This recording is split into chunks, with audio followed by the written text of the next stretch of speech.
So, you've almost certainly heard of Jordan Peterson's huge bestseller, 12 Rules for Life. But here's the thing, this is way more than just a self help to do list. We're going to go deeper.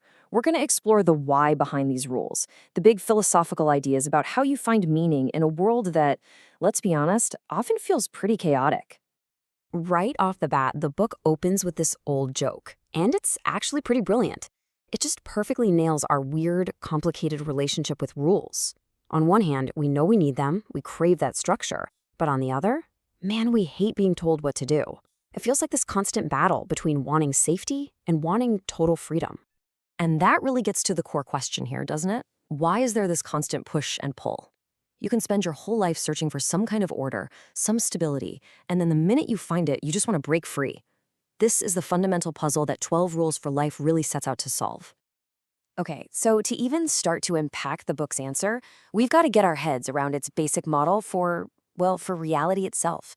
It all boils down to two huge ancient forces, chaos and order.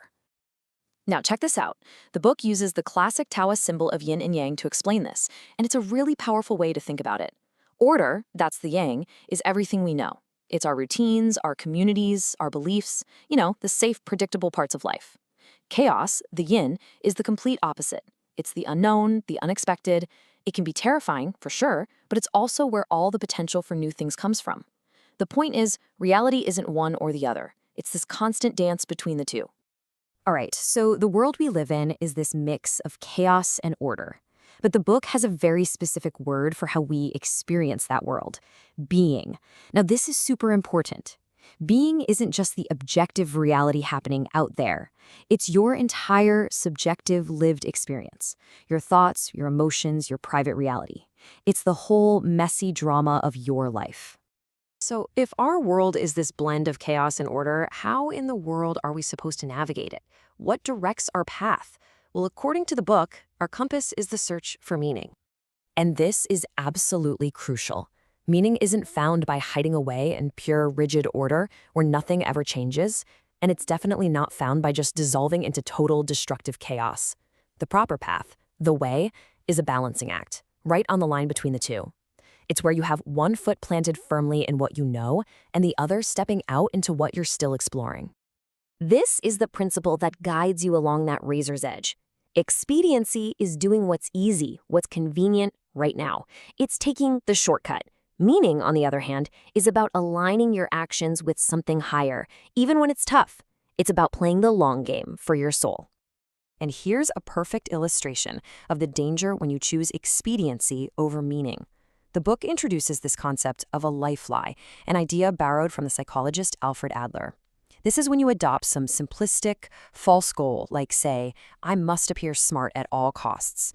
And then you twist your words and actions to force that reality, ignoring any evidence that says otherwise. Pursuing a life lie creates this incredibly toxic feedback loop. You start with one little lie, but then you have to keep lying to prop it up, lying to others and to yourself. Eventually, reality pushes back, because it always does, and when that happens, you get resentful. The book argues that these small, personal lies, when they multiply across a society, are what corrupt everything. Okay, so that's a lot of big, abstract philosophy. Chaos, order, meaning. So let's bring it down to earth. Let's take a look at just one of the 12 rules to see how these ideas actually get put into practice. The very first rule is stand up straight with your shoulders back. I mean, it sounds like something your grandmother would tell you, right? So simple, almost mundane. But the explanation behind this is absolutely fascinating, and it connects to a creature you would never, ever expect. And here they are, lobsters. Seriously. The book points out that lobsters have been around for over 350 million years, and they live in dominance hierarchies. When a lobster wins a fight over territory, its brain chemistry actually changes. It gets a flood of serotonin, it becomes more confident, and it's much more likely to win again. But the lobster that loses, its serotonin plummets, it becomes timid, and it's probably going to lose its next fight. Now, the book argues this isn't just about lobsters. This is a fundamental principle of reality itself, sometimes called the Matthew Principle. It basically states that advantage tends to accumulate. The winners tend to keep winning. It's a harsh truth you see pretty much everywhere in nature. And we see it clearly in human society, too. This chart is a pretty stark example from the book The Top 1% of People Often Have as Much Wealth as the Bottom 50% Combined. It's a brutal reality that applies to all sorts of things, from the number of books an author sells to the number of hit songs a musician creates. So, how does all this circle back to standing up straight? Well, the argument is that our brains have this ancient calculator, kind of like the lobsters, that's always tracking where we are in the social hierarchy. When you slouch, when you stoop and make yourself small, you are physically signaling defeat.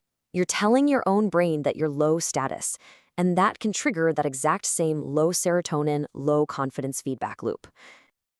And this is the final, crucial point that takes this from a simple life hack to something way deeper. Standing up straight isn't just a physical trick to feel better. It's a metaphysical statement.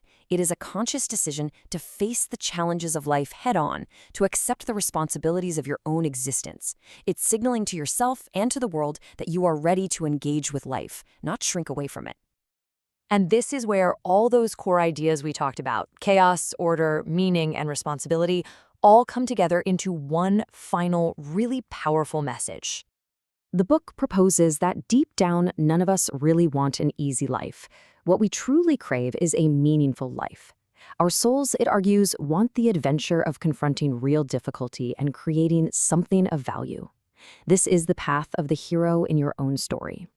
So the single most important takeaway is this: life is filled with chaos and suffering. That is an absolute given. But according to 12 Rules for Life, the antidote isn't happiness. It isn't avoiding pain. The antidote is meaning. And meaning is found when you voluntarily pick up the heaviest load you can possibly carry and you try to make things better. And that leaves us with a final thought to really chew on. If meaning is found in responsibility, what is the responsibility that you've been avoiding?